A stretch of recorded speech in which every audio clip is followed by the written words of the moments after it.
A warm welcome to this edition of the Citizens Chat Show. Glad that you're choosing to join this channel. That is Civic Space TV streaming on YouTube. My name is Judith Atim. I'm your host. And today we are zooming in on the talk of the nation. That's the president's apology, President Museveni's recent apology. And also we shall be delving later a little into Uganda's diplomatic hiccups. And I'm glad to be joined once again by Honourable George Odongo, who is a member of the East African Legislative Assembly, missing in action a couple of times, but glad to have you join us today. Good afternoon, George. Thank you very much, and I'm glad to be back. Okay. Next to him, of course, is Dr. Bireete, Executive Director of the Center for Constitutional Governance. Always a pleasure to have you. Thank you, and good afternoon, viewers and panelists. She starts off as humble and soft until... We'll come to that. Mr. Joseph Ochieno. That's what I am. You're humble and soft. Yes. Okay. We'll find out. Mr. Joseph Ochieno, political commentator and UPC Ideologue. Always good to have you, Joseph. It's my pleasure to be here. And you know, I'm not only humble, but I'm shy.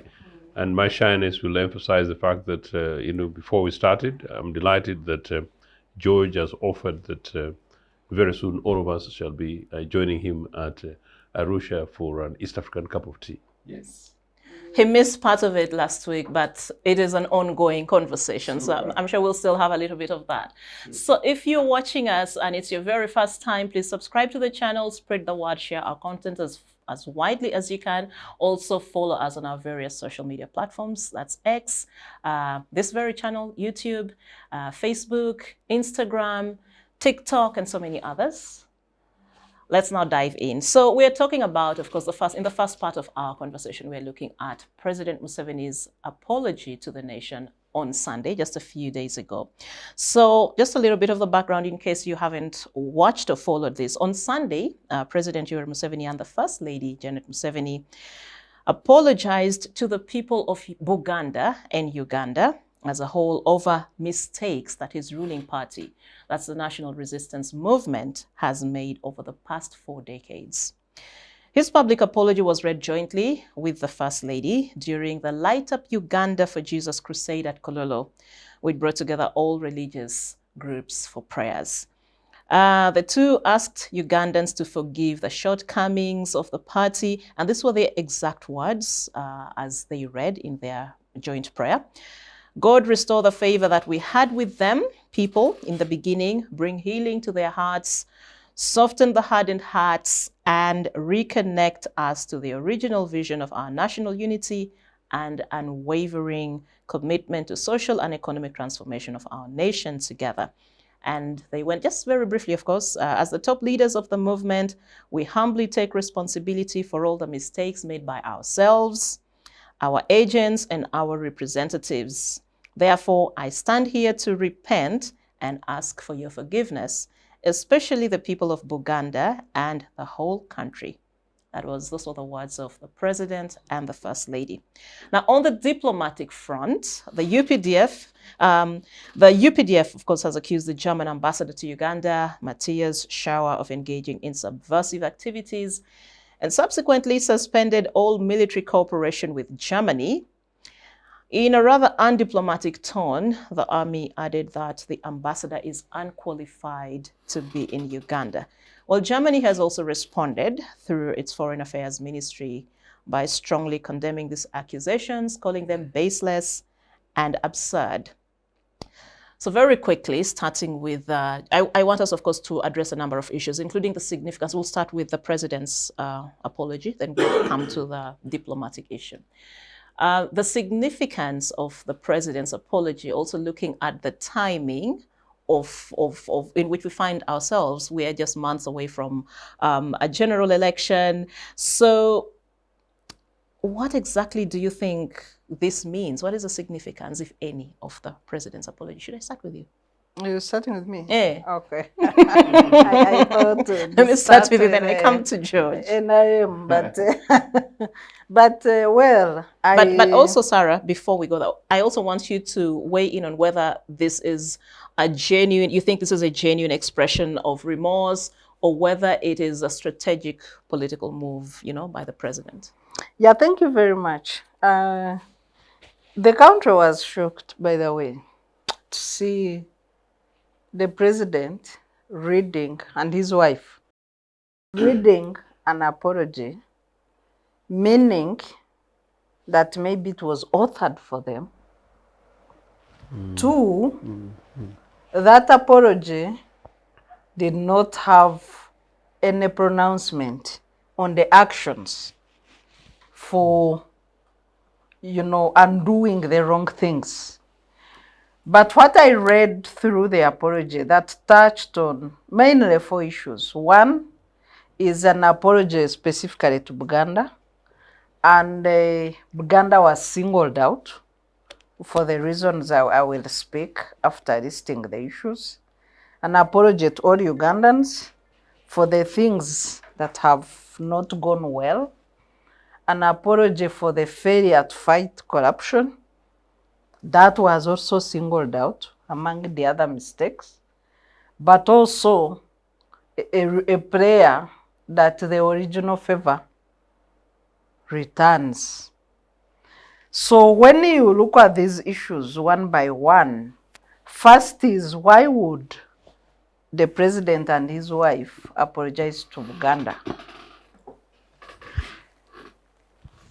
It's public knowledge that the king, by then Prince Ronald Muwenda Mutebi, met the then rebel leader in Luwero, and when they agreed on the war and the strategies for the war, Buganda supported the war, of course, which was convened and launched on Buganda soil in Luwero as the maker of the NRM.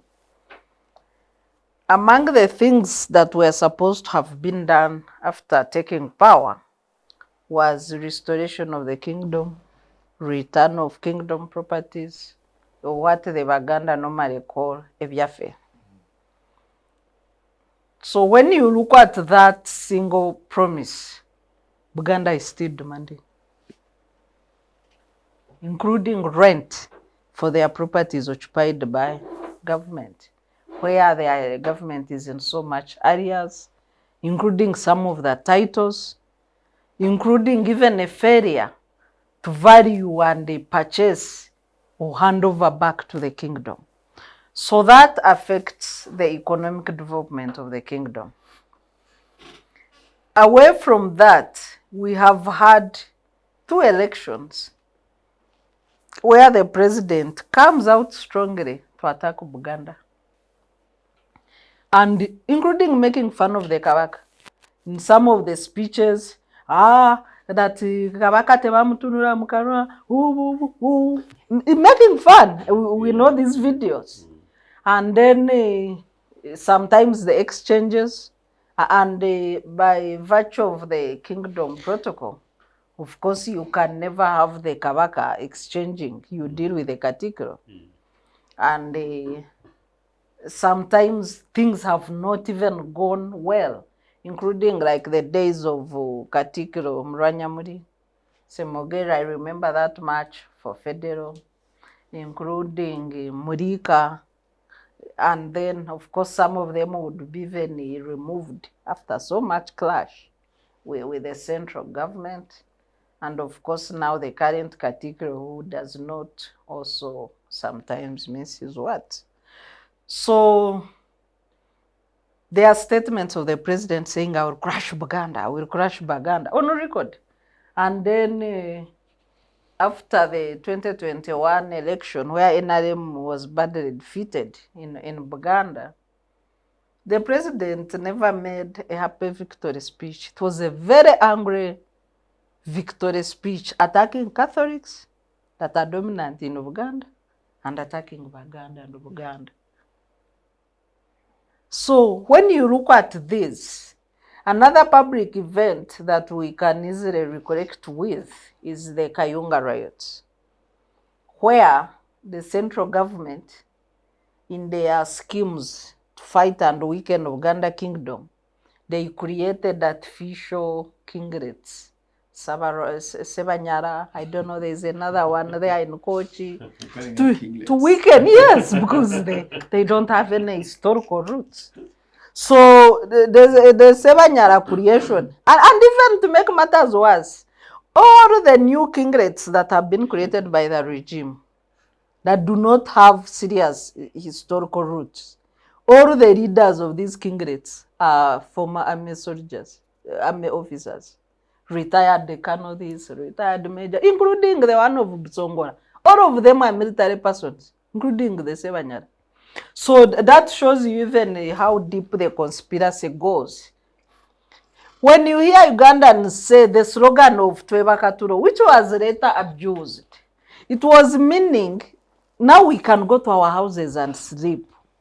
The goodwill by our fathers, by our grandfathers, the goodwill we saw as children, now we are looking forward to grandchildren. And do you think it can return? The goodwill where everybody would rush to lay the red carpet for this couple. They think it can return?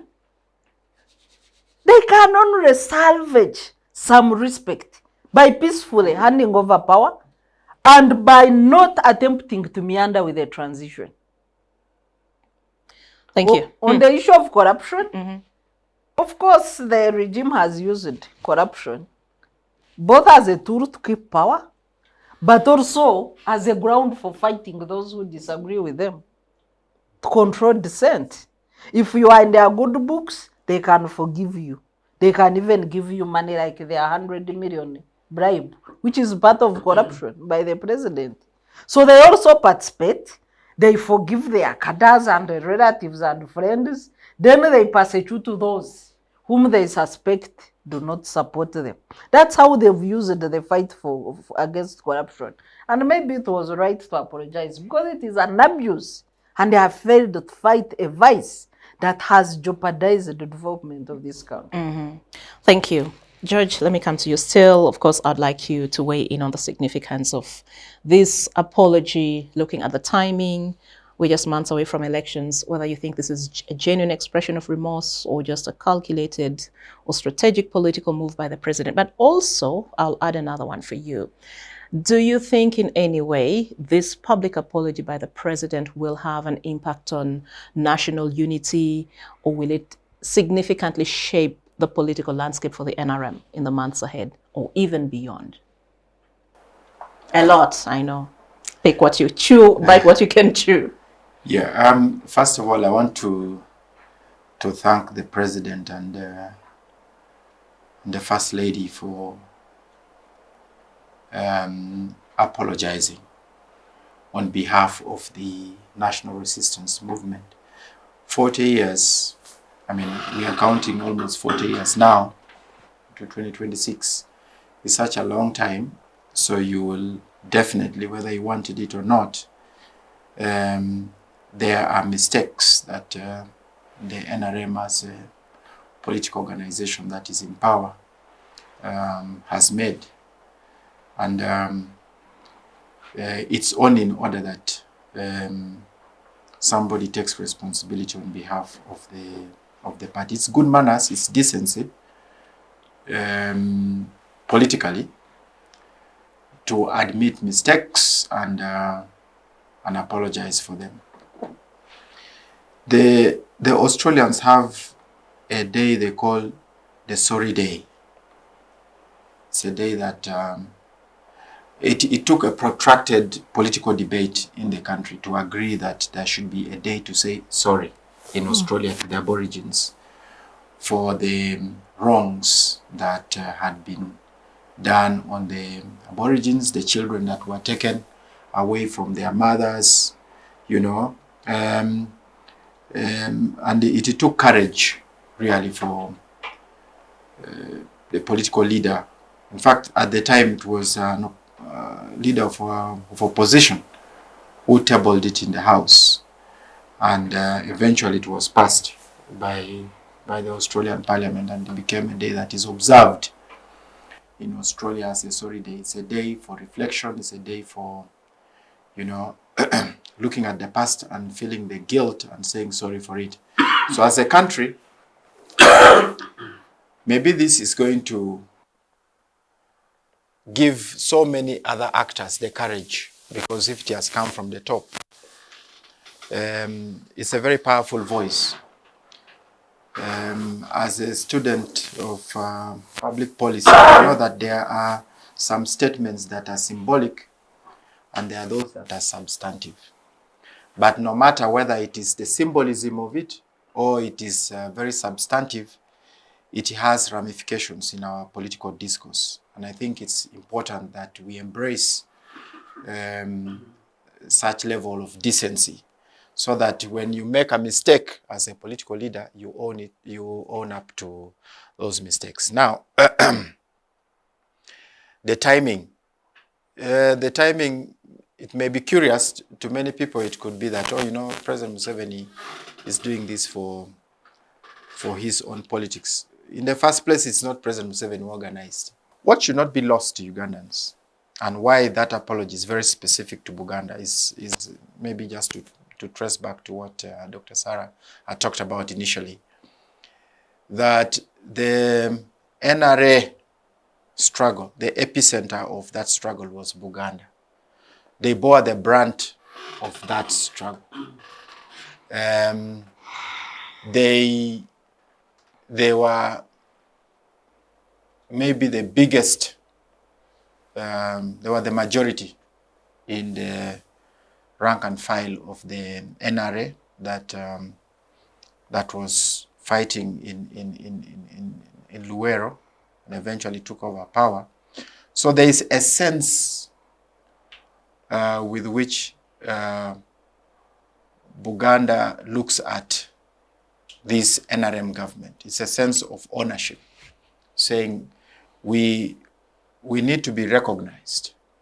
And there might have been some discussions like what Dr. Sarah said here initially, that, you know, when the king visited the NRA in Luwero, they had some really very broad conversations about what Buganda can gain from the struggle. And some of those commitments have not been met up to now, 40 years down the road. Others are work in progress. So it's really in order for the president to say yes, one, to recognize that Buganda has been a very critical player in its coming into power. That's one. I remember when Pecos Kutesa was telling his stories of the NRA revolution. And if you read his book, the way he saw it, the book is saying the way I saw it, he documents how the people themselves really were anchored this struggle in Luwero, and they bore the brunt of the military interventions in Luwero, when the military, the UNLA was a counter-offensive on the insurgents. The people, ordinarily, in a war situation, the people would suffer the brunt. The same way we in the north suffered during the war with Joseph Kony. The ordinary citizens who probably had nothing to do with the fighting forces, but they suffered. Most of them lost their property, and it has not been restored now. So there are expectations usually when you have support for a specific group that eventually is announced the victor. So you expect that there are some things that will come, and I think Uganda, from where they sit, they seem to be counting losses in some of the areas. They must have had some gains. So really, for me, the president has set the tone. There has been in this country a conversation that has not gained much public traction. It's about the national dialogue. Is it called the national peace and something? Conciliation. You know, and some sections were even asking for something akin to the South African Truth and Reconciliation, Reconciliation, where we would be able to come and speak out and forgive each other. This has got to be grounded in our policy. It has to be grounded in our laws. Save for the fact that this has not taken shape. Maybe that now the president has set the tone and has been able to pronounce himself to say, I am sorry, and seeking the forgiveness of those that feel that feel, you know, in one way or the other,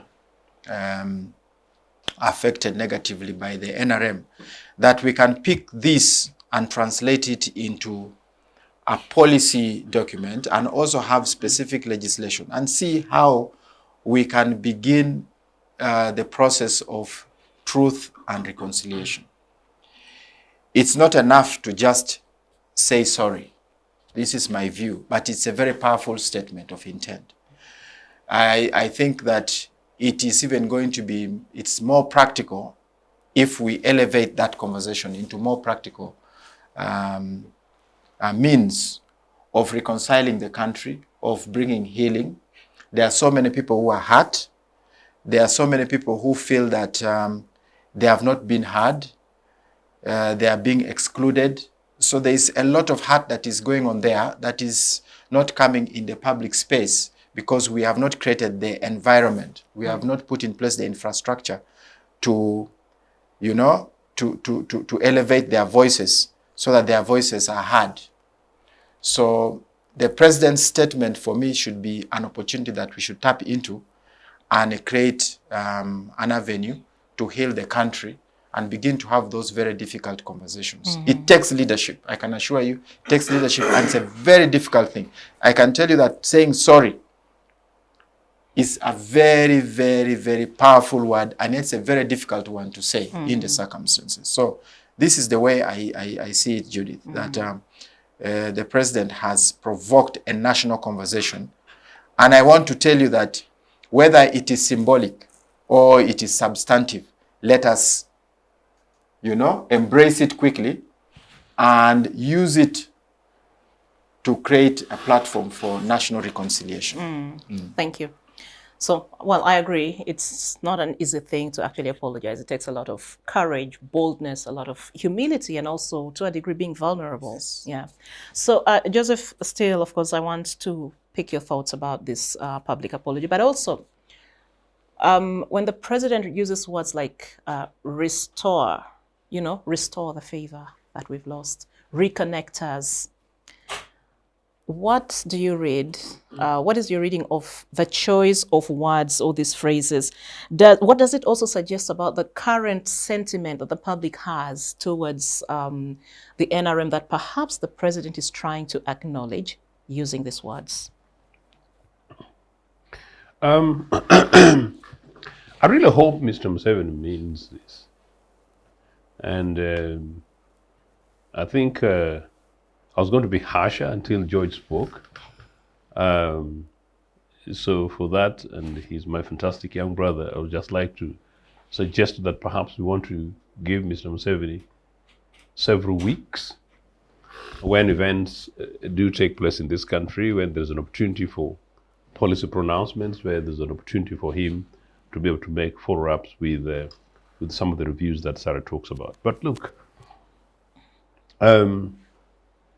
Museveni and his wife have got excessively generous favor from this country. Mr. Museveni needs to thank UPC, because if it hadn't been UPC, he never would have gone to Dar es Salaam universities to study. If you consider the current the realities. I heard him the other day talking about regional challenges facing DRC, and he refers to the 1959 genocide in Rwanda. And come independence, the then UPC government, the programs that was put in place to welcome Banyarwanda and integrate them with the rest of Ugandans and make sure that citizens, people in this country, live together side by side with one another, regardless of their circumstances, and without let or hindrance. If you see what eventually happens in Luwero and how a refugee community was used deliberately by Mr. Museveni as a matter of policy against Ugandan citizens, and that specifically in Uganda brings to light the fact that yes, Mr. Museveni also massively owes hugely an apology to the people of Uganda. Had it actually not been Uganda, Museveni would not have gone anywhere with this NRA thing. In fact, had Museveni launched his thing in Ankole, he wouldn't have been there for 12 months because the Banyankole, predominantly, regardless of which section, and I think this is very important, would almost certainly have handed him over because it was not that particularly popular. And in any case, yeah, certainly he would not have thrived. Buganda was an extremely convenient space because Buganda has had a grievance with the then newly elected central government. And so Mr. Museveni deserves to say massive thank you to the people of Buganda. But also it's in that same Buganda, even away from the Kabaka. By the way, by the time Mr. Museveni struck a deal with the king, his support in Buganda was already waning. Because to be fair to the Buganda kingdom, as it were, because I know the facts, there was no prior arrangement about Mr. Museveni launching a prior deal with the kingdom. Yeah. But getting the king involved was a desperate attempt to make sure that Buganda, he did not lose Buganda as well as that time. So he also owes a very specific apology to Kabaka Mutebi, who sort of rescued him on that. But Mr. Museveni owes Ugandans a huge apology because Mr. Museveni treasonably launched a war of terror against the democratically elected government. So he owes Ugandans an apology. So since 1980, we've never had an opportunity to have a free and open, fair, democratically elected government. We haven't. And so he owes Ugandans that apology. But Mr. Museveni owes the people of Kampala also an apology. Because Museveni's war of terror terrorized Kampala. I was here. Terrorized Kampala. 3 o'clock, throwing bombs and grenades in the streets of Kampala. So he owes us those apologies. And for me, who was a high school student, and I'm fairly scholarly, I always liked reading. I always liked doing things. But you're doing those other things, then you don't know which taxi you're going to jump on, and then a grenade is thrown. So Museveni owes this country a massive apology. Then Mr. Museveni owes an apology for the people of Uganda for dividing us. In Luwero, Mr. Museveni specifically was directly responsible for creating this thing that caused Ugandans of non-Baganda extraction to be targeted in Luwero. 1981-82. There was one Ochieno. I'm now the oldest Ochieno, by the officially in my community. But the Ochieno, who was older than me, died just a few months ago. He narrowly escaped. He was a Mutaka chief, apparently, in Wobulenzi. He narrowly escaped with 7 children, simply because he was a non-Muganda. Absolute responsibility by NRA. But Museveni owes specific apology also to the people of Luwero. Luwero, the big name. Every other time, sometimes when I pass Luwero, I'm committed to stopping over in Luwero so that I buy fruits, support business in Luwero. There are no skyscrapers in Luwero. And then you look at this Luwero thing that caused Mr. Museveni thing. So that is Buganda. Then stretch this to the national psyche. Mr. Museveni was not received with olive branch from Lango, Teso, or Acholi. But I think in part because Sarah says, when together with their friends, the Okelos, they'd overthrown the government in 1985 and they started fighting themselves, different militias. Buganda itself, I think, had about 3 different militias. NRA had its own wing, the others So Kampala was a mess. So for 7 months, and we always want to associate it with UPC. No, it was Museveni, his DP friends, and wherever. So Kampala was a mess. So by the time the NRA guys took over, it was a bit of relief to the citizens of Kampala and citizens of Uganda. So in Museveni's journey north of the east, he was received in Teso, not with olive branch, but not with hostility. He was received in Lango, not with olive branch, but not with hostility. He was received in Acholi, not with olive branch, but not with hostility. And likewise in West Nile, where it's known that the so-called Umbachi massacre of the early 80s, we know that the units of Museveni's from as a group that crossed the other side.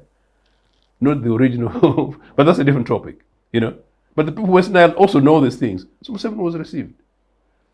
But the war in northern Uganda that George talks about was started by NRA, war of revenge. So Museveni owes Ugandans that apology. But that said, Museveni massively owes us an apology for breaking our economy. Museveni owes us an apology for killing our institutions, killing our infrastructure, killing our railway networks, killing our air services, killing our public services, killing our institutions. But you know what? In 1987, currency conversion, because the other day Museveni is talking to this East African leaders, the guy talks clever, he's not necessarily unclever, So the guy brings IMF and World Bank and they break the system that UPC and other governments had built as a foundation for our country. So Museveni has a huge amount to apologize about. Mm-hmm. But I think where I also totally agree with George, this is sort of May. It was May, I think, 22nd, 2005, when I addressed a press conference. I'm being very deliberate about this. I addressed a press conference at Uganda House and I called for national truth and reconciliation. Mm-hmm. My address was not an Ochieno address. It was an official UPC position. And George, you're right, because I had in a major consultation with Milton Obote, and I said it because we are linking this together. We had in the early 90s, and we resolved that, look, this vicious circle of hate and war, where is it going to end? So you can imagine, and I don't want to, I remember I was not particularly very rich, but I even had to buy my ticket and go to South Africa. We're investing in this country, and we're saying, let's go and have conversations with our friends in ANC and have a conversation with others. And this National Truth and Reconciliation Commission, how far can we go? And you can imagine some of our own internal resentment. For me, remember, I was much younger, this 20 years ago, but seeking a National Truth and Reconciliation Commission. I, on that day, remember, said that this would be a soft landing for Mr. Museveni. He never responded.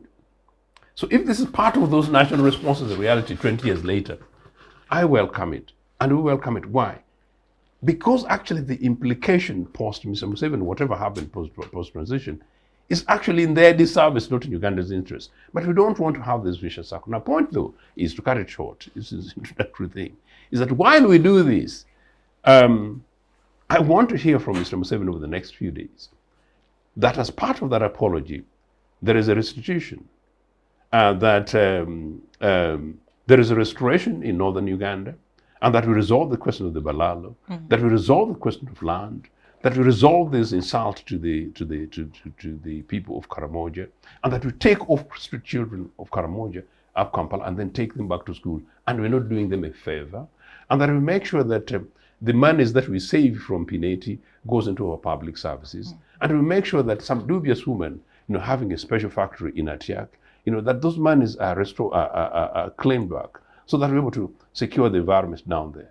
And that possibly some of these other monies that go to ROCO, we're able to use them to begin to now have a national conversation in which it's not a winner take it or perhaps a defeatist thing. Because generally speaking, fair authoritative, part of the thing, Sarah, sometimes you can sort of want to be making points. And I'm not sure there's a stage.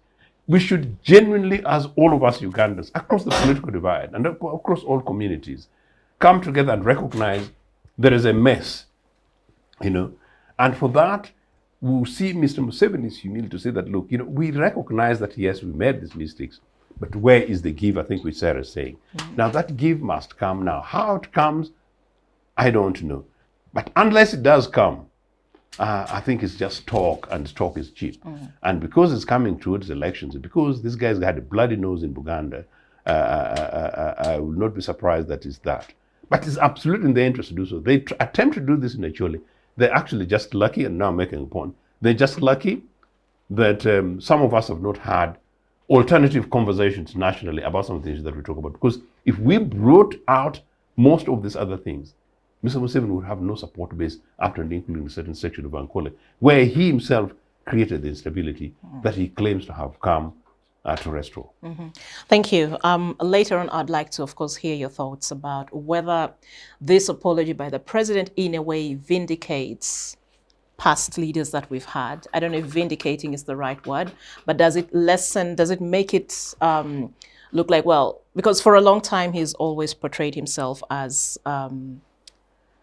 a just leader with fewer mistakes, if I might put it just mildly. But does it now make Ugandans critically look and say, well, the past leaders might have made their mistakes, but also now we see a president coming out to own up and say, look, I equally made mistakes, so I am just as human and frail as the others. But we'll come to that a little later.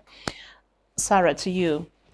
Our diversity, of course, is our strength, but lately we have seen just how polarized and how divided we are as a country on ethnic lines, on tribal lines, and the president himself has talked time and again about the politics of identity and ethnic divides and so on.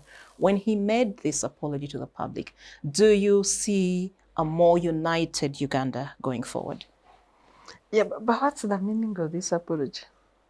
And why should it unite Ugandans? You know, what was the convening space for this apology? This is the president's daughter running a crusade. The previous day, she was seen crying, praying for the nation.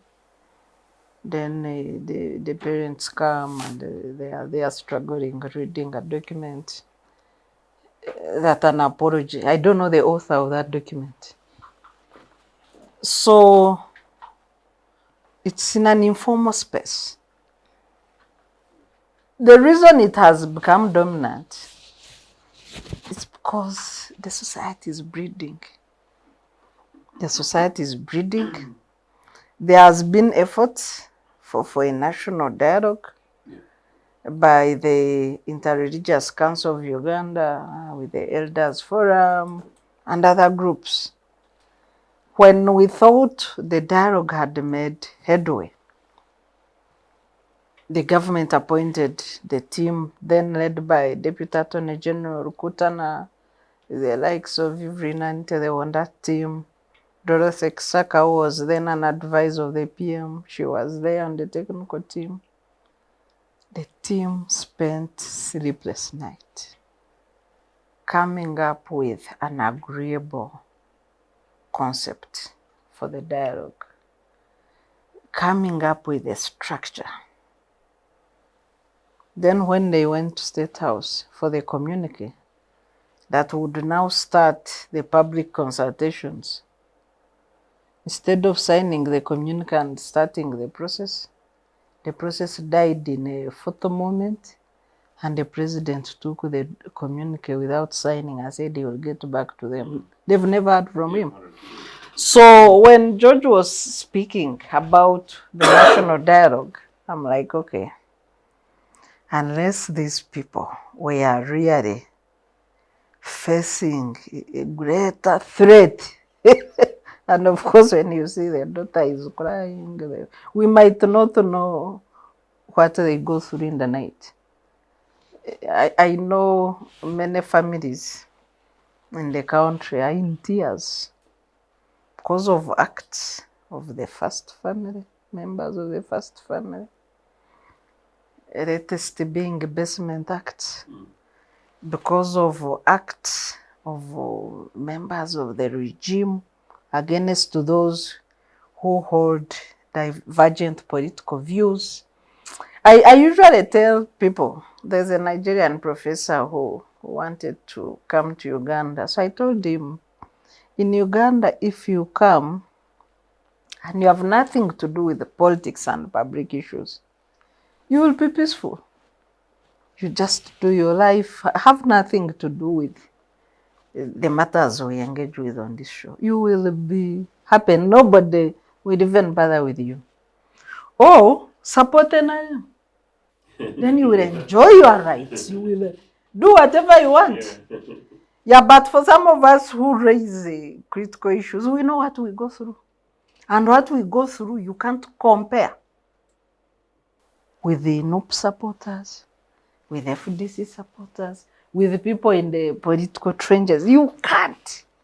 I happened to attend the human rights exhibition that was convened by the Human Rights NGO of Kenya, the National Human Rights, whatever, the NGO.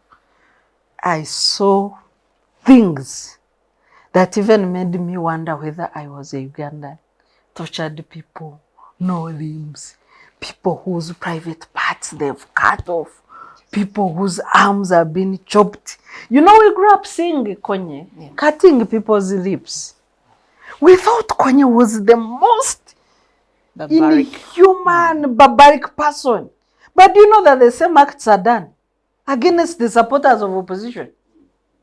When you look at these victims were assembled in one place. I was lost of words. I looked like a stranger. The atrocities, you people, conducted on people's children. Maybe the ghosts have started visiting State House. You can't rule it out. The atrocities, you people. You need to see these victims to associate with the extent of abuse of this regime. Konye was nothing. Cutting people's lips was nothing. So you can imagine what people are going through. So actually, in any case, maybe since we're discussing this, we'll be forgiving one another. For the record, some of those cutting of lips, it has been documented, but some of those things were also conducted by NRA, and some of these things are on record. You need to see these victims of torture by the Museveni regime. I wanted to refer us to, Gandhi identified 7 social sins that people who want to participate in leadership should avoid. One was wealth without work, and that takes us to corruption and other issues of unethical conduct. Pleasure without conscience, knowledge without character, commerce without morality, science without humanity, worship without sacrifice, and politics without principle. All of these social sins identified by Gandhi, I don't know which year, have you seen them? I have seen, yeah. Identified by Gandhi, I want to see the year, have been practiced by NRM. And of course, even to a worse extent. When you look at, today I was looking at Besigye, Dr. Besigye, and I posted that this man has paid the highest price for opposing Museveni. Some people are responding and saying highest price is death. I said, okay, but people die in many forms. If you take death to have the literal meaning, then you would think that's the highest form. Besigye broke the Guinness Book of Records for being the most arrested opposition leader worldwide. Most arrested. I think people have lost count. Look at where he has been since November, after that abduction from Nairobi. I also heard that Ruto was apologizing. to Gen Zs and Ugandans. Maybe the spirit of revival could be visiting these people in their sleep. Because so, so look at Besige. The man is old, frail. I've met him personally. He's been on this show several times. You think this is the time he would be taking up arms that he couldn't take in 201, 206, 2011? That now, in the evening days of his life, when he no longer even has energy to contest for presidency, that it's when he's taking up arms? Like, really? Look what Nup children in prison. So if President Museveni had been visited by a spirit of revival that he casually talks about, you know, he refers to religion and the Bible only when it's convenient to him. If indeed he was serious, he would make a State of Nation address that then becomes a national document. Because now we are talking of revival, pulpit, in their daughter's church, maybe it is a family game or whatever, you can't read it out. So, let him make a national address about these things. 2, meaningful apology is coupled with action. It's not a slogan, I'm sorry, I'm sorry. You must prove that you are able to reform and move away. Even biblically, you must move away from your sins. Yeah. So is he moving away from his sins? And where is the demonstration? If indeed he had been visited by the Holy Spirit, he would today have set free the prisoner, political prisoners in jail, all these people's children that they abducted in 2020 elections. We are now in another election season. But the sun has never stopped abducting people. But also, do you think this apology in a way was also, when he said we, our agents and so on, could also be a veiled attempt to cover for the mistakes of, or apologize on behalf of his son? You have vicarious liability for the sins of your agents. All people he has appointed in government are his agents. So that statement, based on that, legally and otherwise, is accurate. But where is the demonstration of apology? It's what I'm looking for. Set free all political prisoners. Remove your son, who is torturing and abducting Ugandans, from the office he's holding. Set free the political space for meaningful competition. Then maybe retire. Those are the very basic minimums that you can do. Because he has blocked the political transition. My father, when they were struggling with the bush war, my father used to drive shoes for the people fighting. These locally made shoes from tires on his pickup and deliver them in Ruel. When they were struggling, supporting the war, they thought they were going to put up a mechanism for peaceful political transition in this country. The first agreement was 4 years for President Museveni to rule for 4 years. The extension that Honourable EALA opposed, he's the only one who spoke at that time. But there was consensus among all people who had supported the war that President Museveni shouldn't have gone beyond 4 years. He betrayed them. He has now added a 0. It is 40. Can he address that question after destroying the constitution? So where is the practicability of the apology? Thank you. So on that note, George, well, I'm sure we have 10 minutes to wrap up this session, then we come back for the next. So George, I'm coming to you now. Sarah raises, of course, pertinent issues, just like Joseph.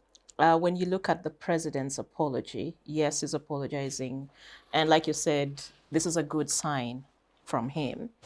But when you look at the examples that we're having, Eddie Mutue coming to court shivering, Dr. Kiza Besigye, Even and asked so many. court that they should cut off his Yes, hand so 'cause that he just- maybe the pain can you imagine? Yes.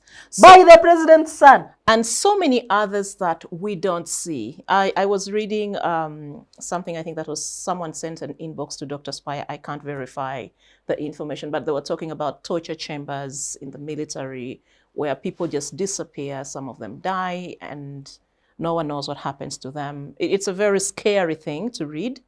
I'll probably just share later. When you look at these kinds of things and the president apologizing, it feels like a slap in the face for the victims and the families of political prisoners who are in jail, suffering. And what is, like Sarah was saying, how can we have this, at least some kind of reparation, so that the healing is complete? It's not just in words, but also in action. You see, that's why I said initially that, all of us here have been followers of President Museveni. President Museveni for the last 40 years.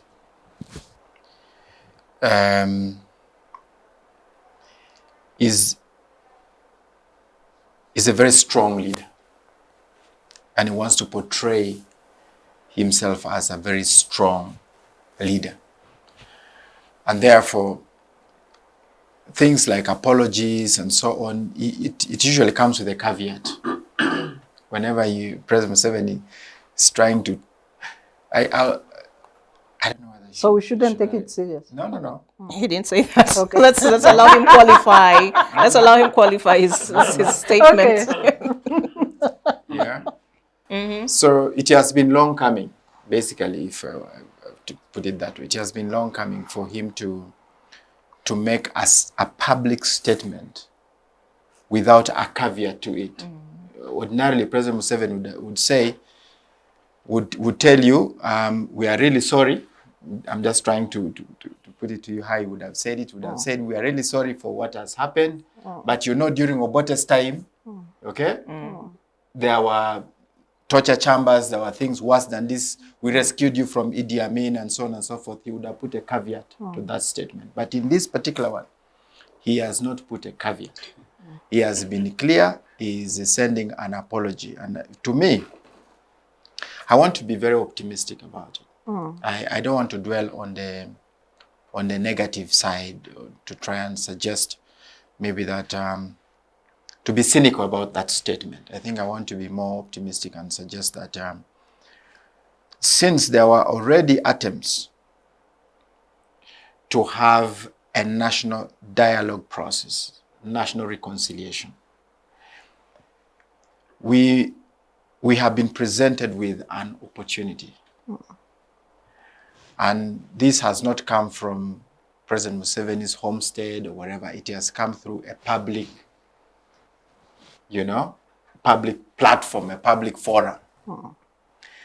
And you see, he is a president, whether he goes to church, whether he goes for a birthday party, whether he goes for somebody's wedding.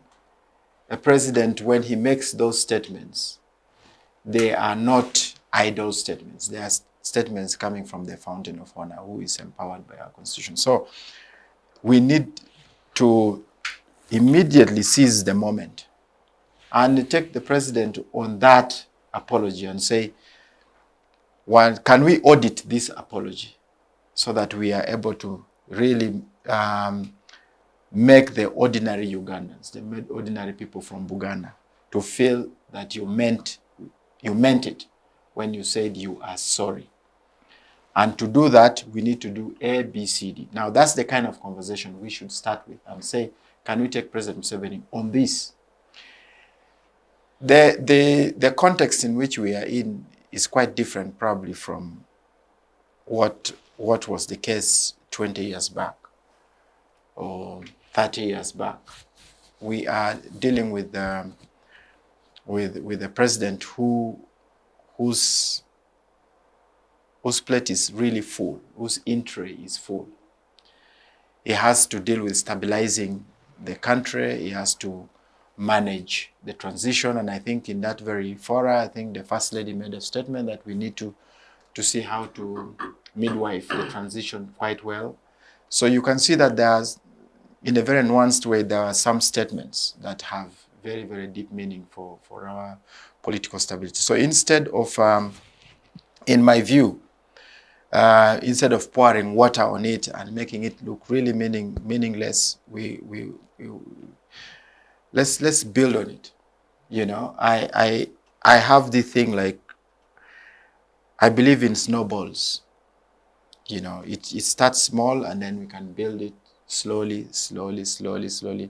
And you never know, it could become something that the country begins to believe in, and can be a time when we begin to heal.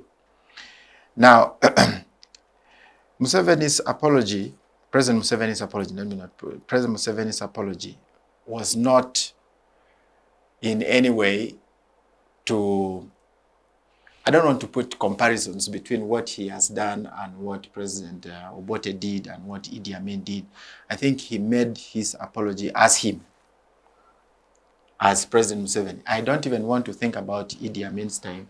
I don't want to think about Obote's time. Because if we must heal as a country... They're not comparable anyway. But they... No problem. But if we are to heal as a country, we need actually to look at everybody on their own merit. Yeah, we need to look at President Obote in his own merit, and whatever he did, whatever mistakes he did, those were his. A mistake is a mistake, whether it's a small, or I don't know whether we can say this one was smaller, the other one was bigger, and so on. Those were mistakes, and there are families that are grieving, to date, because they lost their loved ones during Obote's time, they lost their loved ones during Amin's time, and there are families that are grieving because they have lost their loved ones during Museveni's time. All those are mistakes that we must deal with as a country if we are to go for national healing. So my view is, let's seize the moment. Civil society actors, political actors, you know, religious leaders, cultural leaders. This has been the moment each one of us has been waiting for, to say, he has set the tone, you know, build on it and take him on his word, you know, have engagements with the president and tell him, these are the real things that are hurting Ugandans, and since your apology has come in handy, can we deal with A, B, C, D? That's how you will heal the country. Yeah. Thank you. Maybe before, George, I didn't want to, interrupt his submission. I think it's only NRM with such a platform to put some beef on the president's dry apology. An apology, meaningful apology, comes with action for reform.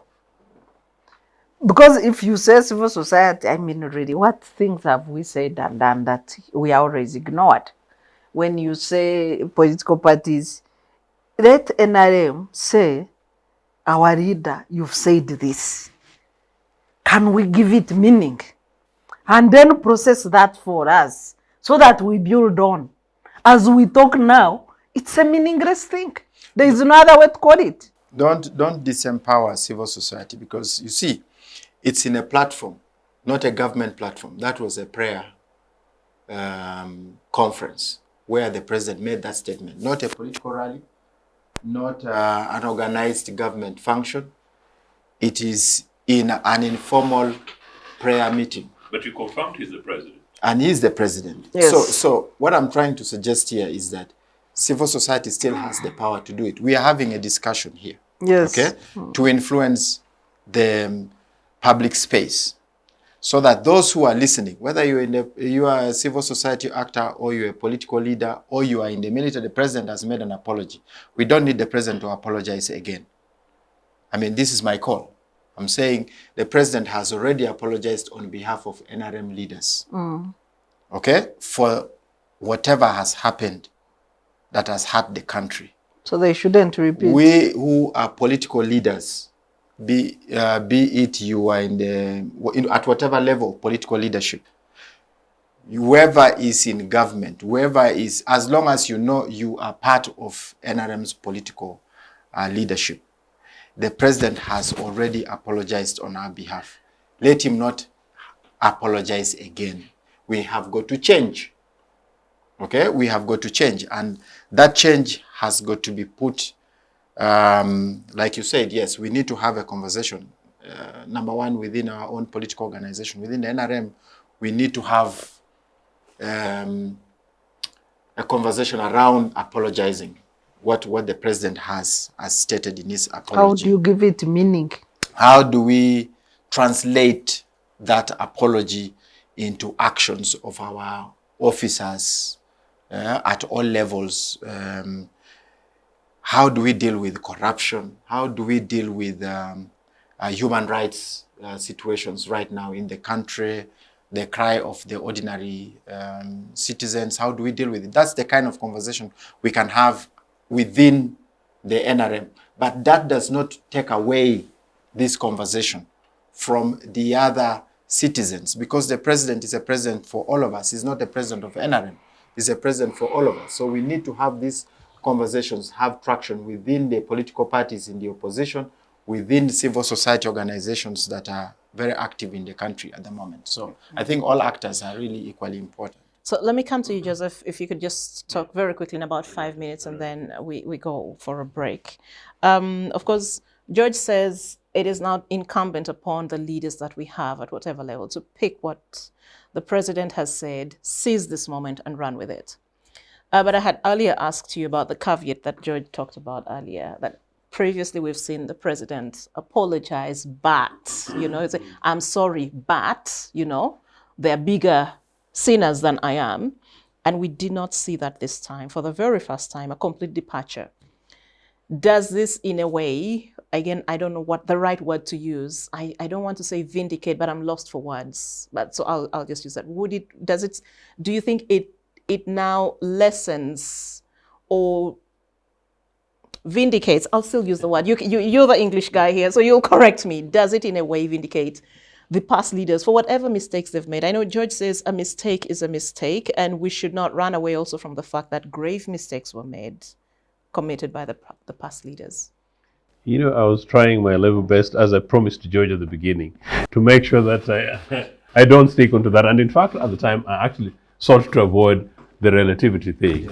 And I think for these purposes, I will again seek not to play the relativity game. But that said, I just want to say this, that unfortunately, I do God. I'm a Christian, fantastically practicing Catholic. I want to pray and hope to do better. And our Father prayer is I think, a universal Christian prayer. I think all Christians do the Our Father stuff. So when we are seeking forgiveness and when we're praying our Father, there is no way in which you do forgive my sins and you don't play the others, And normally when I talk particularly to my nephews and nieces, but particularly my nephews and other younger people, I tend to make sure that this conversation is such that, look, if you need to be able to ask God and to ask your elders and others, you need to be able to cleanse your base. So if this is part of the cleansing base of Mr. Museveni, notwithstanding everything else in comparison to the others, as Sarah said, what you would expect, and for me, I gave nearly up to a month. But because George has given us assurance, this is a president and it's a government, and so therefore this guy said this the other day. Really, starting from today, what I would have expected from him and what I hope NRA leaders will pick up, including my other brothers at Chad on the road, is to say that, look, the president has apologized. We know we've been sinning. No more looting, no more stealing, no more beating, and by this Sunday is going to come and we're going to be going to church, and no more people in basements. And the other day, to be fair to him, actually, he seemed to suggest that, look, we should be allowing opposition and we should not abuse one another, and this must stop. Come to think of it, was it a precursor, Sarah, that the other day he said that this abuse thing must stop, and he was chastising his boy who sometimes gets out of control, and now he's confirming it with this prayer thing? If it is, then let the next few weeks say, look, we've had enough, and there's a new Uganda which is coming. And that new Uganda is one in which we are no longer going to be able to allow our people to be tortured, and we are no longer going to allow our resources to be crudely stolen, and we are no longer going to be calling people them versus us. But to do so he's got some very easy cards. Just release Besigye, for example, and actually simply say that, look, resolved, that, as we've apologized, forgive us as we forgive those who trespass against us. And, Besigye, and by the way, you are my young, fantastic doctor, I don't necessarily agree with you, but young man, go back. I am one of those people, and in fact, we've said it on this platform ever and ever again, including Kawempe, that after Kawempe, all government needed to do is come back and say that, look, we've heard you, the people, kind of stuff. In the NRA legislation thing called the UPDF thing act the other day, we're hoping that once the Supreme Court made a major ruling, that it was Mr. Museveni's job to come and simply say that, well, we may not necessarily agree, but, that arm of government has made a decision moving forward. So if that was Museveni of the other day who instead comes and abuses the judiciary, and his son comes and abuses, and then the guy ahead and bulldozes this thing, and the new Mr. Museveni of the last few days is one who's now woken up to the reality, the Holy Spirit has entered him. Oh, in Jesus' name, I give glory to God. May things happen starting next week. Thank you very much. It is time for us to take a break. And then when we return, we now look at the second part of today's conversation, which is Uganda's diplomatic farce with the Federal Republic of Germany. That's after the break. Digital rights are those human rights and legal rights that allow individuals to access, use, create, and publish digital media, or to access and use computers, other electronic devices, and telecommunication networks. Digital rights include a right to freedom of expression, information and communication through technology, a right to privacy and data protection, a right to credit for personal works, a right to universal and equal digital access, a right to identity, a right to anonymity, a right to be forgotten, and a right for protection of minors, among others. The state's digital rights are frequently violated through various unfair actions, for example, blockage of websites and social networks, theft of credentials, unauthorized use of people's data for personal gain, privacy intrusion, online censorship, arrests and intimidation of online users, internet blockages, and the proliferation of laws and regulations that undermine the potential of technology to drive social, economic, and political development worldwide. It is hence every citizen's responsibility to respect rights of other digital users and to speak out or report to the responsible parties when one's rights are violated. Welcome back from the break, and we're glad that you're still with us at this time. We're now moving on to the next segment of our discussion, which is our diplomatic spat as Uganda with the Federal Republic of Germany. As you all know, when we were starting this conversation, we had a background to what exactly happened. You are aware that the Uganda People's Defense Forces has suspended all military cooperation with the Federal Republic of Germany. Recently, we saw the army accuse the German ambassador to Uganda of engaging in subversive activities, but it fell short of substantiating what these subversive activities are or the depth of the diplomats' engagement in these kinds of activities. So we want to now zoom in on this conversation in this segment. Of course, we want to look at the implications of these accusations. What do they mean for our economic and diplomatic relations as two countries, and of course, many others. So again, I'll start with, let me start with you, George, this time around. Just very briefly, of course, the potential implications. I know a lot of this has been the subject of discussion for the better part of the week, the potential implications or pitfalls for us as a country, going forward when you look at this diplomatic spat between the two countries. International relations is a moving target. From time to time, countries assess their relationships, and these relationships are not built entirely on how individuals relate. Though that is important, personal friendships are important, but international relations are strategic undertakings. So the relationship between Uganda and Germany is historical, and it has strategic interests embedded in them. Now, what we have experienced recently is some diplomatic turbulence, as you have clearly observed with the statement that came from the UPDF,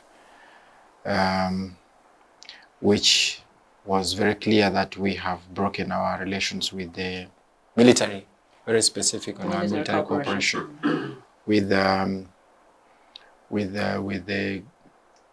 Germany. Ordinarily, international relations are a function of government to government. So I was actually equally surprised that it is the UPDF that released that statement. That's a statement that should have come from government. UPDF being one of the pillars of the state. But in terms of communicating our foreign policy, that's the function of the Ministry of Foreign Affairs. Of course, in liaison with the Ministry of Defense, and in this case with UPDF. Yes, it is within, UPDF is right if in their analysis they find that our continued relations with Germany compromises on our peace and security, but it is not in their place to communicate because this is a policy issue. It goes to another level. So it comes to how we structure our communication. Yeah, so, but going forward, this is not an exception. Having diplomatic problems is not an exception. It happens. It's just like friends.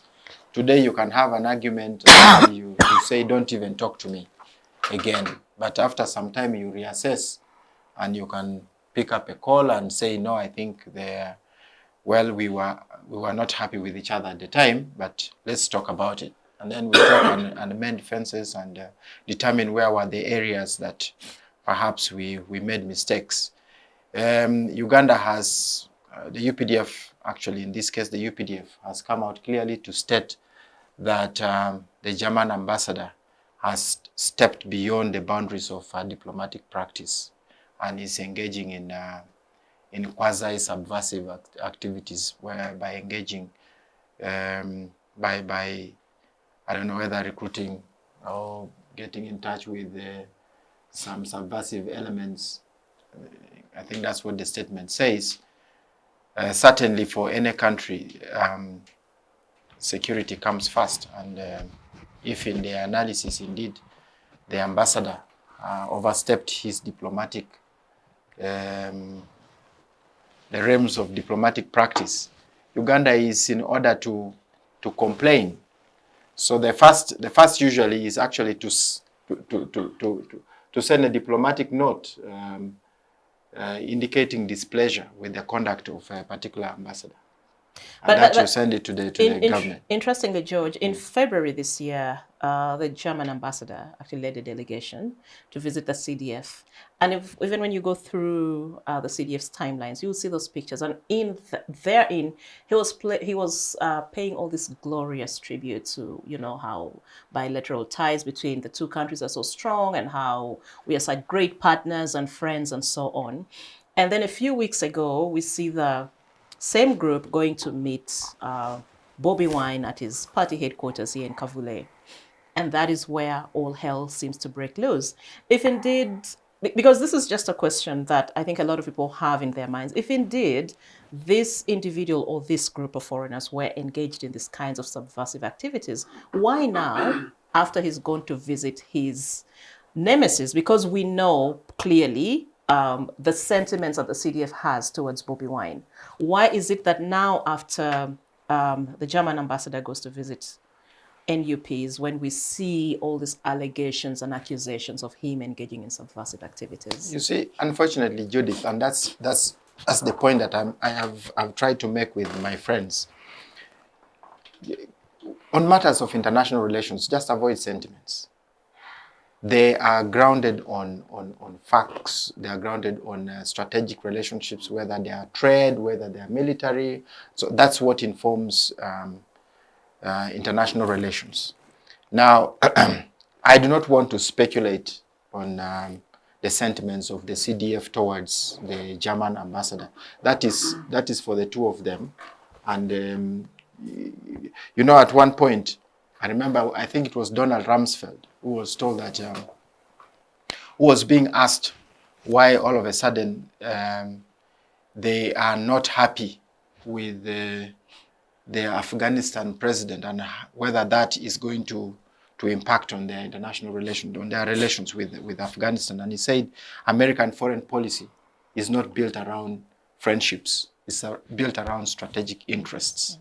So I want to look at our relationships with the Federal Republic of Germany as strategic relationships. And if indeed we are going to have problems with the Federal Republic of Germany, then the reasons should be grounded in our strategic interests. But the sentiments of individual players, for example, to say probably the German ambassador or the CDF and so on and so forth, I am not going to go into those ones. I want to interrogate the letter. I want to suggest that let us look at the content. The letter says he was engaged in subversive activities. It is for both parties. It is for both parties to determine what constitutes subversion, according to us and according to them, to give evidence, and on the basis of which, if it is found to be, and if it is not really substantially strong enough, I'm sure that our diplomatic relations will be restored. Yeah. Thank you. Sarah. You know, what we are discussing also builds into the first topic somehow. Yeah. You have diplomatic relations globally governed by the Vienna Convention on Diplomatic Law, the mutual respect, and the other principles of diplomacy. Even how foreign issues or displeasure with a particular diplomatic mission is communicated and handled. On the other hand, you have a CDF who does not follow any rule book. Maybe he's not even aware. Although Major Wichi tells us that once somebody is a general, it is assumed that you are a strategic thinker who acts strategically and you have exposure of all these broader concepts of government. But we have a situation, and I want to refer to a statement made by General Field Marshal Idi Amin Dada when he flew a chopper to Muhabura when the volcano had erupted to rescue people. And then he said, from the top of Uganda to the bottom, it is me. So we have, yes, one of those famous speeches. So, and he managed to rescue people, to his credit. But of course, going about it, not following any rule book. So you have a CDF who thinks he's the Alpha and Omega, almost similar to that statement of Idi Amin. From the top to the bottom, I can't expel anyone, the tweets he sends. And even he warned the people who think his tweets are jokes. Because some people are trying to downplay the impact of his conduct, saying they shouldn't take them serious. And he said, you ignore them at your own risk, kind of thing. Yeah, so my tweets are not jokes. So, yeah. So for him, he thinks the CDF is the Alpha and Omega of the nation. And he can do whatever he wants. Maybe that's why even the parents are in tears, crying. Because the first lady said, when I think of the transition, I cry.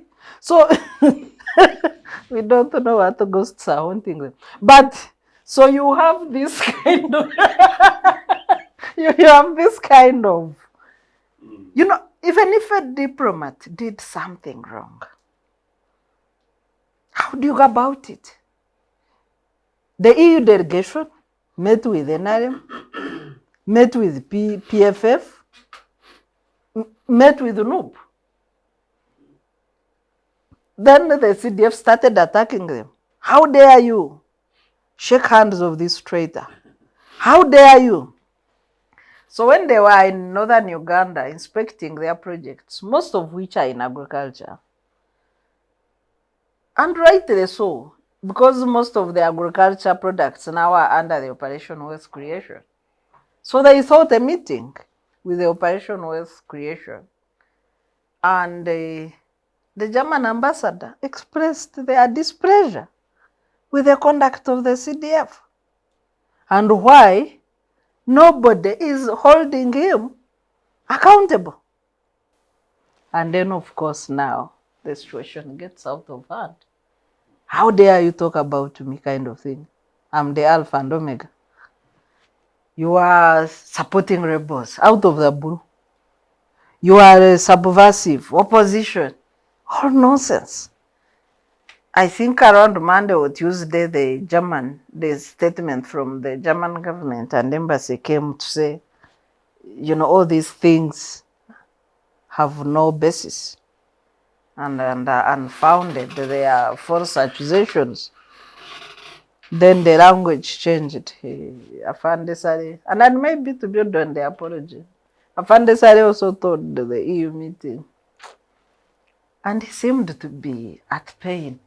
I can apologize, but I don't know what he will tweet tonight. You know, you even wonder why they have reduced the country to this circus, kind of circus. So then Afande Sare, I respect you. I will not talk about Germany or anything again. It wasn't even an apology. So if the president means business with his apology, he must return a professional army to Ugandans and remove the people that cannot follow the rule book of the UPDF Code of Conduct, the UPDF Act, and the Constitution of the country. That should be the very first act. If, Mr. President, you mean business with your apology, return a professional army to Ugandans, remove people who don't fit in the known code of conduct for the army. We wouldn't even be having this clumsy conversation. Again, the same to you, the implications, but also, again, whether this also ties in with the apology, because that's the reading that most people, the interpretation that a lot of people seem to be having. I think, interestingly, the apology element, I hadn't given it much contextual thought, would make a lot of sense. Because really from the apology, just sorry. Sure. Yeah. The apology was very specific to Uganda. And No, the people of and Uganda. Uganda for Miss, yes, And yes. even for also favor and support. Yeah. It was broad. Okay. Yeah. Yeah, so linking it, because I have had the above average, and I say this with massive humility, opportunity actually to serve in various capacities, though informally, thankfully in the absence of government. I'm a diplomat, a full diplomat. And in any case, I must say that I was possibly UPC's leading ambassador beyond the EU, because by and large it possibly represented interests beyond the boundaries of the continent of Europe in many ways. It is generally shocking. The very basic principles of Marx this is really above everything else you'd expect from a senior diplomat. In this case, if the CDF, if you know, is the principles of mutual respect.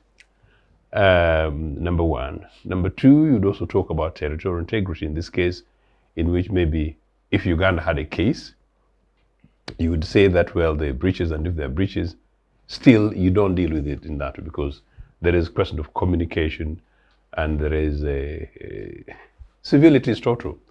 I have had the privilege of engaging ambassadors and senior diplomats at different situations. And for me, as the early bit of my trainee life, you go into some of these meetings and you're really pushed, George, by sentiments and emotions, meaning from my activist Ochieno, particularly could take the early part of the 90s. And then you go in and then you say, but these guys are not even listening to me. And these guys are not even giving me the kind of response I want. No, that's what diplomacy is all about. But I must say that very early on, NRA is an excessively spoiled child in global space. And to an extent, our global northern friends massively spoiled Mr. Museveni, because once upon a time, NRA never went wrong. On the cases of the atrocities in northern Uganda, trampling of the opposition, and I remember including when young journalist Higeni was killed in front of Uganda House, and after coming, I think, from the BBC at the time, and lining up myself to go and visit and make our expressions, you find ambassadors and top diplomats being very indifferent and then speaking to you in tongues, basically to avoid the Muhozi thing. This is the point. And it's up to you to know whether this guy say Bambi, sorry, Mr. Ochieno, but this Museveni guy, we shall whip him on your behalf, or we shall raise it. That's what diplomacy is all about. But to reach a situation in which, of all people, the army commander is the person doing ping-pong thing with an ambassador. And if I can remember, I think one of the tweets talks about how tall Germans are, and how tall the Bahima are, and how tall the Tutsi are, and how tall the Dinka are. Yeah? And so just like the Germans, and you're an army chief, it's extremely patronizing. Germany is the global north power. Germany is the most powerful economy in the EU, and the most influential, minus France in Uganda, simply because the British sort of continue to maintain influence on the basis of colonial past. I couldn't believe initially when I first saw it, and I didn't imagine that would go there. But to reach a stage in which you're actually demeaning a German ambassador publicly, it's a very serious thing. And that's why, George, when we talk about this apology thing, we are genuinely very serious about the implications for our country. For me, when I first found myself in exile, and I hope Mr. Museveni apologizes for that inclusive, for chucking me off as a young student into exile. He apologized already. He has already apologized for that. Yeah. When I found myself in this cold Europe, okay, I forgive, but then I forgave Mr. Museveni a long time ago. I forgave Mr. Museveni, as a matter of interest, as a matter of fact. I forgave Museveni and all the bunch of NRA, including what they did to my family, to my father, by the way. But once you say you're a Ugandan, oh, that Idi Amin country, Judith, you hear that? Is it still up or not? No, of course it went on a bit of still Idi Amin, and then sort of Museveni. Yeah. My point here is that I don't want my country to be known for, the treats and one family ruling you for 40 years, and then some son goes ahead and demeans our top diplomat.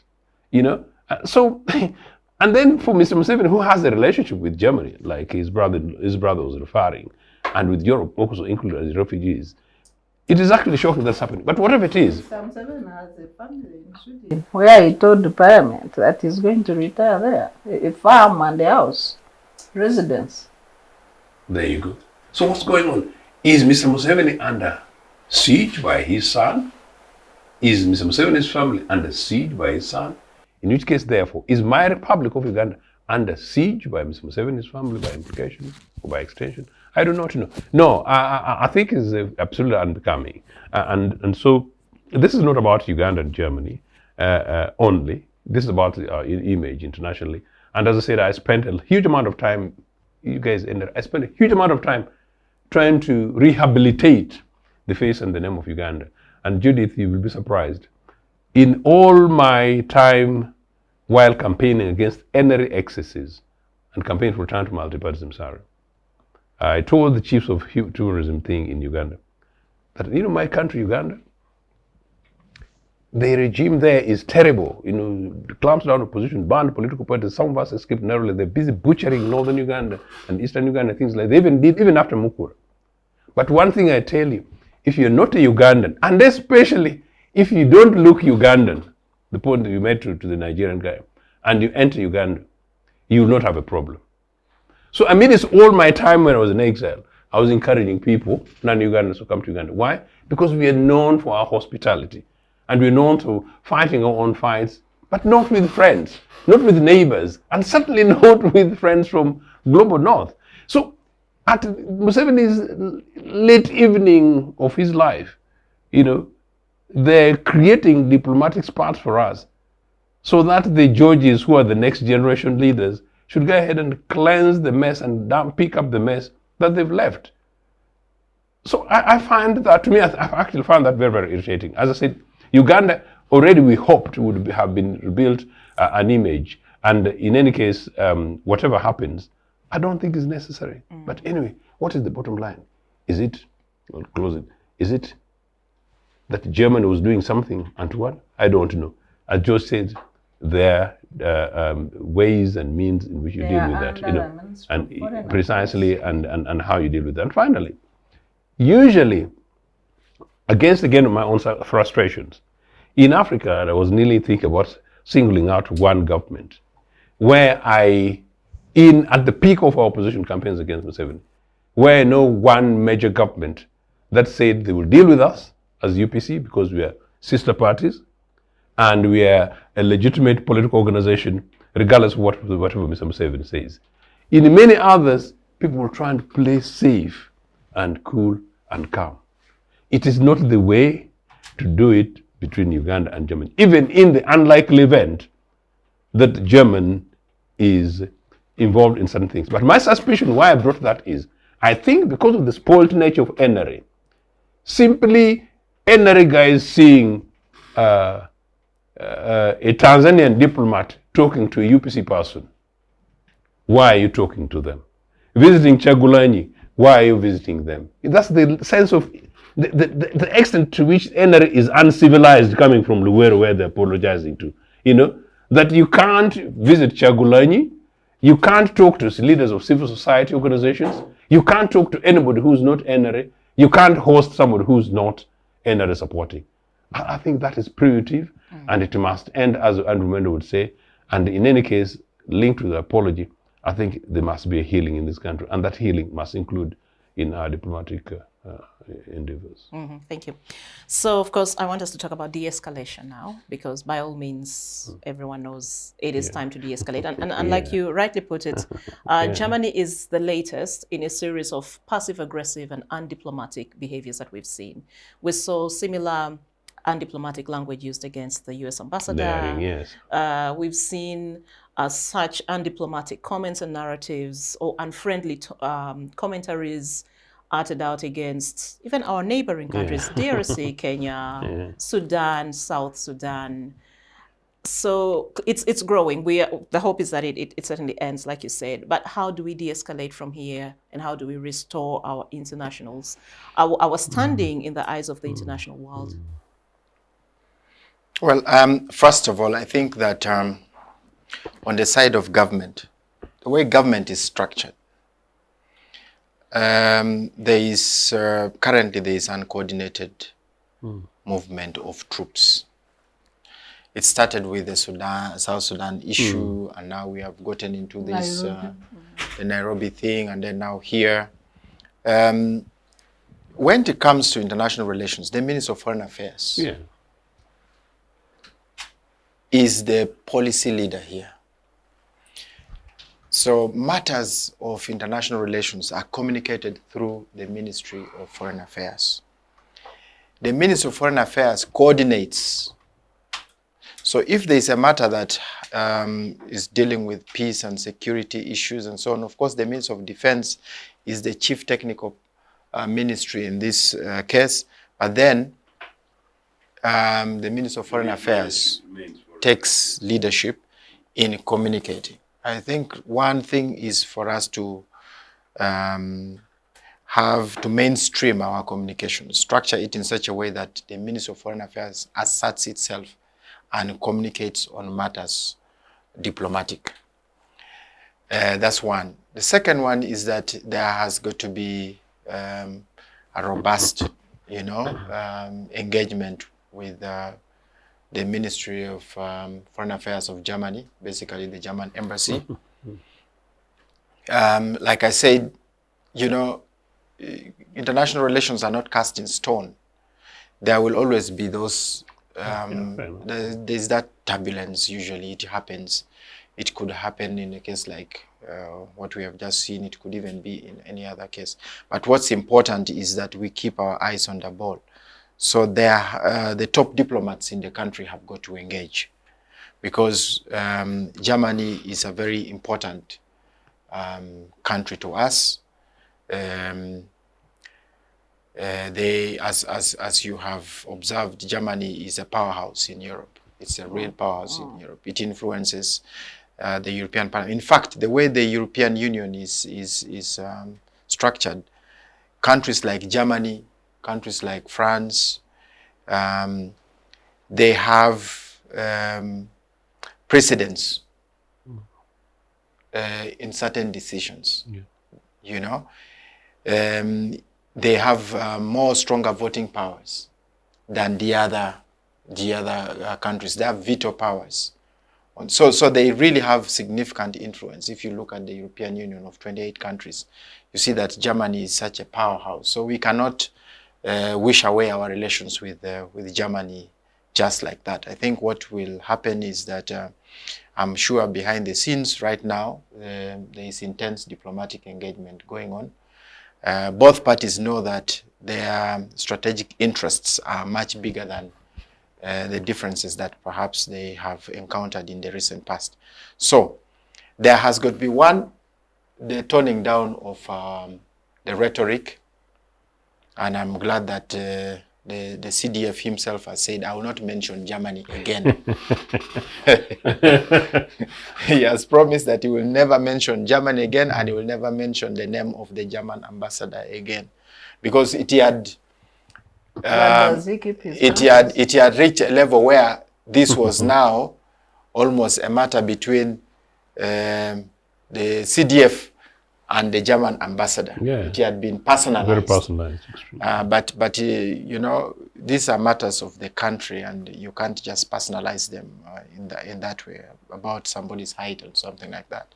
But for sure, right now, there has got to be a reset of our relations, and that takes some bit of intensified conversations between our diplomatic corps here in the country and then the Germans, and I'm sure that matter should be resolved as soon as possible. Mm-hmm. Yeah. Yes. Building on what Honourable George is saying, and I'm wondering how much cleaning up must be done after an adult. First was Nairobi, and the president had to apologize, although he put the name of Ugandans, yet Ugandans had nothing to do with him and his son. I wish he had limited that to himself and his family. Because what have Ugandans got to do with the CDF? Then, so you have cleaning up to do after Nairobi, cleaning up to do after US ambassador, who has given 3 days, declared persona non grata by CDF. Now cleaning up after. Oh, really? Don't we have things to do? If somebody is unqualified to hold office, get them the hell out. Like we keep cleaning after another. He's soiling here. But the guy is a general. Really? What is it? Yeah, but how is his conduct? We are not here to appraise titles. Okay. We are appraising conduct. Mm-hmm. What is his conduct? And why should we now you deploy people who discredit what? No. Somebody is unfit. He's unfit. There's nothing to do about it. So me, I think that's why I want to see action with the president's apology. And action must start in his home or in his family. Stop. Stop unleashing violence on Ugandans. Stop messing up Uganda's relations. These are relations with the country and its peoples. It's not your family relation. As a family, you can choose who to relate with or not. But leave Ugandans the hell alone. So that's why I want action with that apology. Or if it was just another joke, as a president, he also owes us a duty to say that that day was a kind of April Fool's Day. It was in May, though, unfortunately. Thank you, Sarah. Let me come to you, Joseph. Still on this de-escalation and how to rebuild our image. I don't know. I mean, interestingly, possibly the best arbiter in this usually would be, I don't know Museveni's brother, Kandanaho, but I'm told he's always a sensible guy, and so the clip, showed that he was making an attempt. But then, of course, he says, but I'm not quite sure what this young man is helpless. There's only so much he can do. Also, we withdraw the family. Let the Minister of Foreign Affairs manage our relations. I asked the circumstances under which the EU delegation went to meet Mr. Museveni's brother. I think he qualified it fairly, that Mr. Museveni's brother heads this Operation Wealth thing, and I also don't know what that thing is in government. But Ugandans have really suffered. But anyway, I was just trying to say that Mr. Museveni's brother would possibly be the nearest member of the family to sensibly try and manage this. And for those of us, when we say this, maybe people think we're lamenting a lot.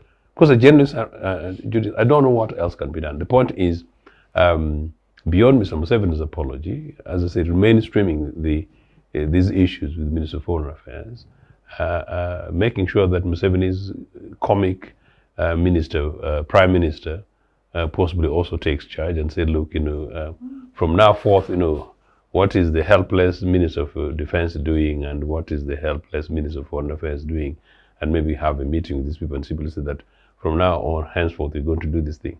But the other day I was watching, and Tayyip is a fantastic young friend. He was talking about when Semuju, dad caused him trouble in Parliament. He said, look, when Jonathan Udur said, once upon a time he called, she was chairing Committee on Defense, and they raised these matters, certain matters relating to Mr. Muhoozi, and they then CDF said, don't cause me problem. The minister walked out, and so Tayyip was saying that, look, if you know that's the thing, why do you want to cause us problem in Parliament? So if that's the case, then possibly the situation is not as comic as we might think, but it's as serious that almost looks like comedy. So what to be done? You're asking me a very difficult question, as they would say that. Now, what answer do I?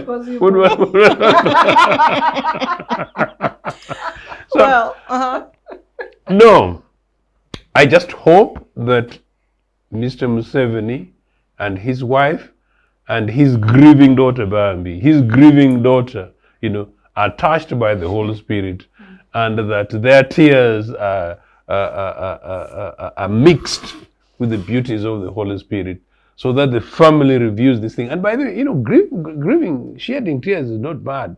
It's very good, Sarah. You know that.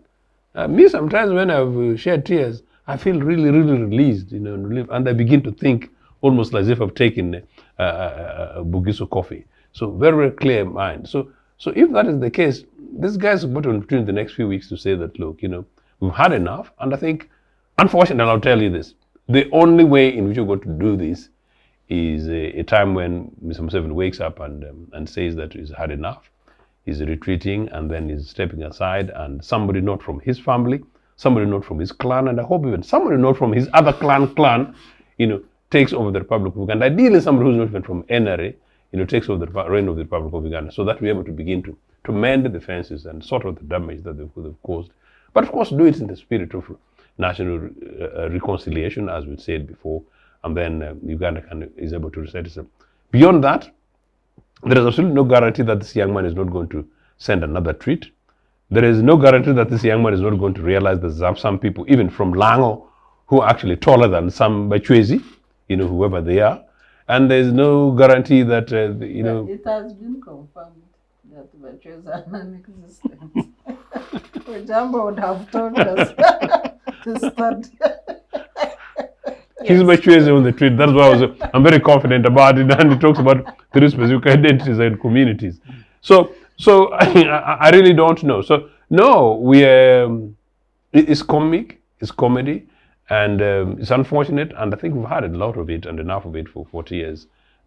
They just need to give us a break. I don't know anything else, but. Well, we have 10 minutes to go, but just very quickly, George, you're the international relations expert here. Yes. Yes. You're not sure? Yes, Yes, you are. I know we've talked about de-escalation, but I just had a question popping up right now. When you look at this undiplomatic tone being used to describe a diplomat and this kind of aggressive language, and you are, say, a foreign power watching these kinds of events unfold, what interpretation would you have about Uganda's approach to, foreign relations?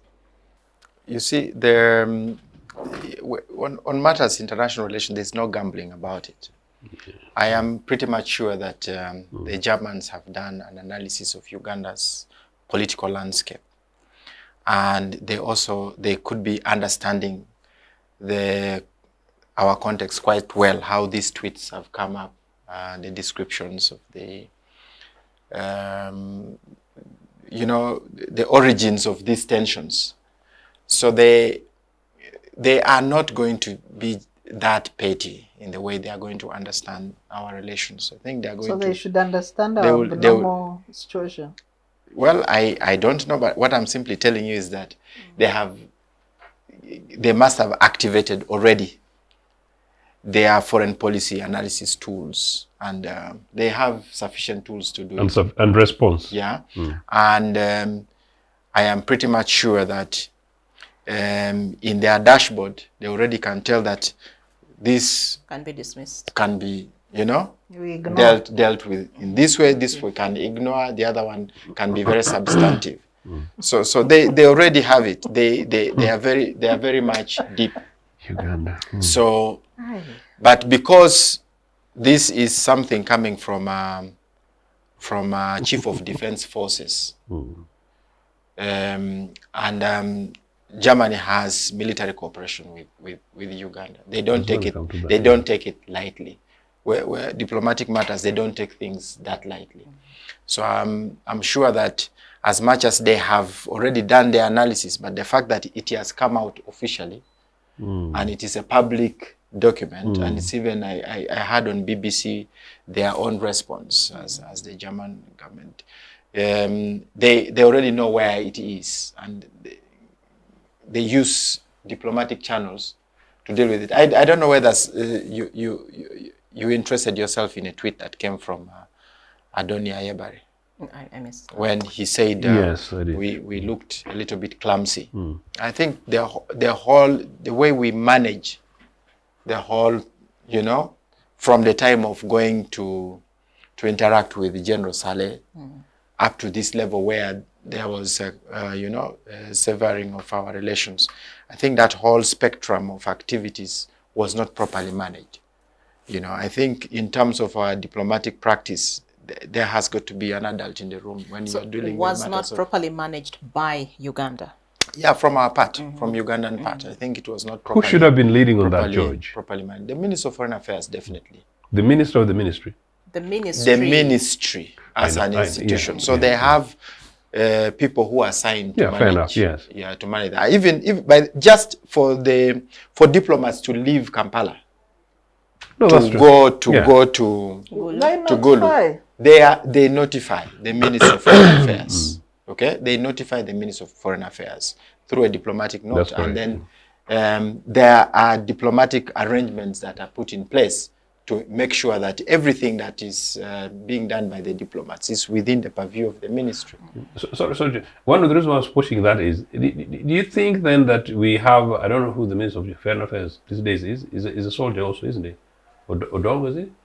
I don't know who. Yes, General J.J. So Odongo. if the Odongo who misfired in Kabamba, by the way, in 1981, so he's been a long-standing NRA person, has been around, How did he misfire in Kaweesi? I don't want to get into that. We actually have to wind up. We have no, 5 minutes. Yeah, we have 5 minutes. I don't say much, beyond that. So this is a very experienced person with a track record, and is now Uganda's Foreign Affairs Minister. And this thing is happening like that. Should we, away from Museveni, put responsibility on him, that Minister of Foreign Affairs is seeing all these things are happening and is not taking the lead on it because the political leader of that ministry? You see, there could be things that don't come in the public domain, but I'm sure that there is intense conversations within our power structures to get our, foreign policy intact, and the way we conduct our international relations.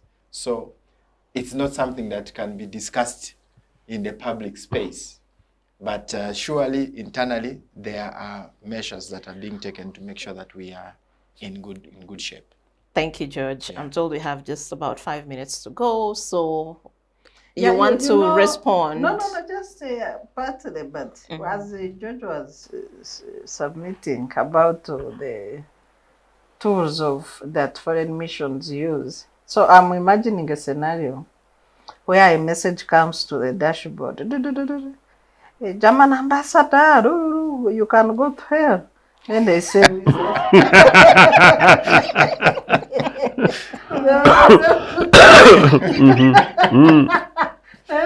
is the Yes. sender? It's the CDF. No.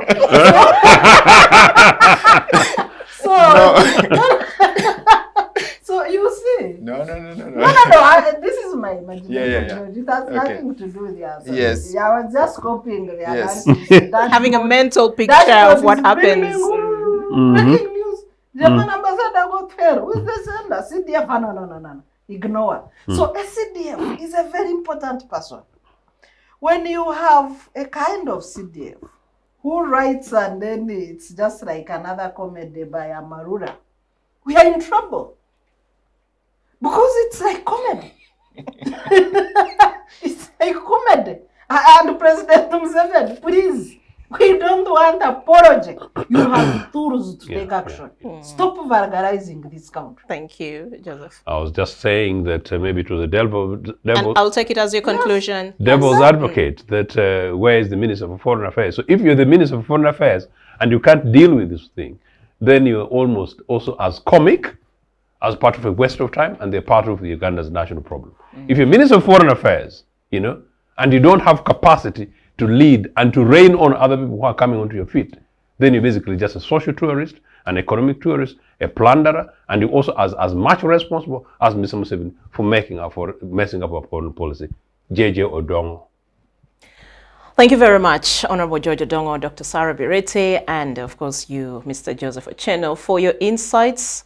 Today we've been talking about President Museveni's recent apology to Buganda and to Uganda, and also we've taken a critical look into Uganda's diplomatic hiccups, looking at the latest case of the attacks on the German ambassador and by extension, of course, the German government. My name is Judith Atim. This is the Citizens Chat Show. Thank you very much for watching and for staying with us till this minute. We will be back next week, same time. Do join us then. From us to you right now, it's bye-bye.